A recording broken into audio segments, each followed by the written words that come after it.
In 2013, I wrote a love letter to Black people when George Zimmerman was acquitted in the murder of Trayvon Martin. I ended that letter with the assertion that our lives mattered, a demand that our lives matter, that Black lives matter, that we are worthy of growing old and raising our own children someday, that we are human, that we are deserving of dignity and respect. I didn't write that letter because I knew it would eventually become the banner for the movement of my generation. I wrote that letter because I love my people. I wrote that letter because I wanted to love on us when seemingly no one else in this world would love on us. I wrote it because they call us thugs and criminals, regardless of who we actually are. I wrote it because too many people, the people who are sworn to protect and serve us, are quite literally getting away with murder. I wrote it because there are 1 million Black people in prisons and jails, and too many Black people under state supervision.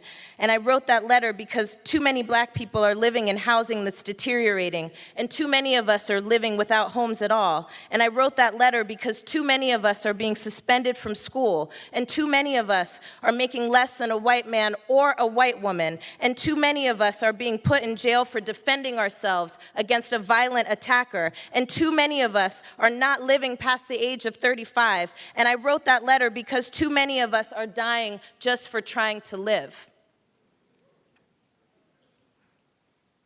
I wrote that letter because too many mothers are losing their children. Too many mamas are being told that somehow it's their fault for not raising them better, for not getting them into a better neighborhood, for not letting them play in that park, for walking alone to the store, for letting their kids turn up that music or shop in a Walmart, or go up on that porch and ask for help, or have a pool party, or fail to turn on your turn signal. I wrote that letter because as angry and rageful as I am and as I was in that moment, as much as I wanted to scream, as much as I wanted an eye for an eye, I know deep down that what I really want is for us to be loved in a world that doesn't love us. To restore that love in this world would mean that there could be a little more love for all of us, a little more of a chance for all of us to potentially get free.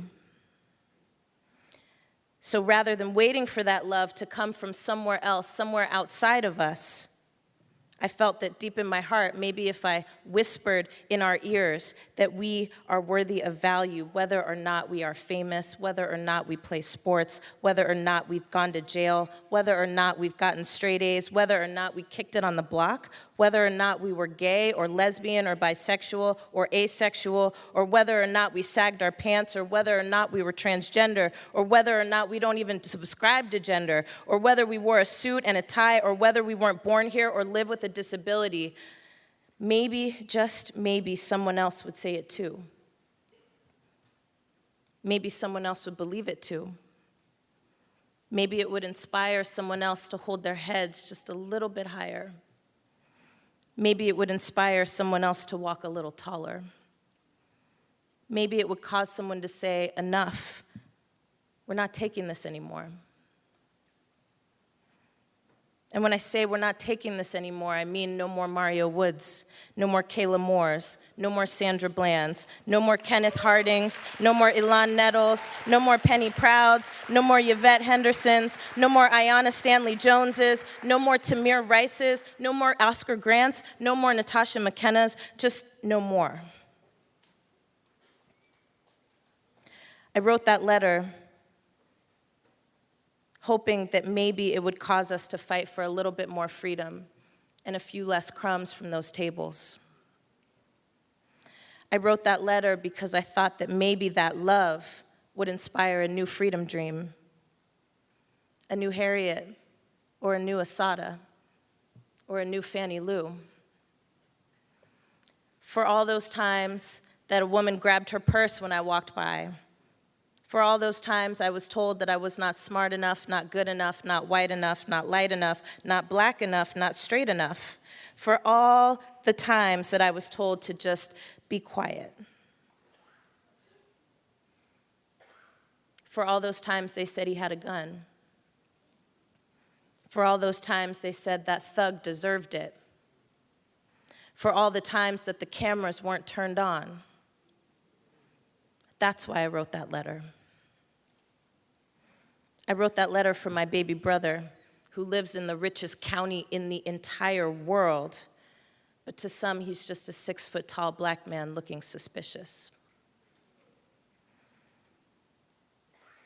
I wrote that letter because it is that deep and abiding love for who we are, for what we've endured, for our survival, for the potential of who and what we can be.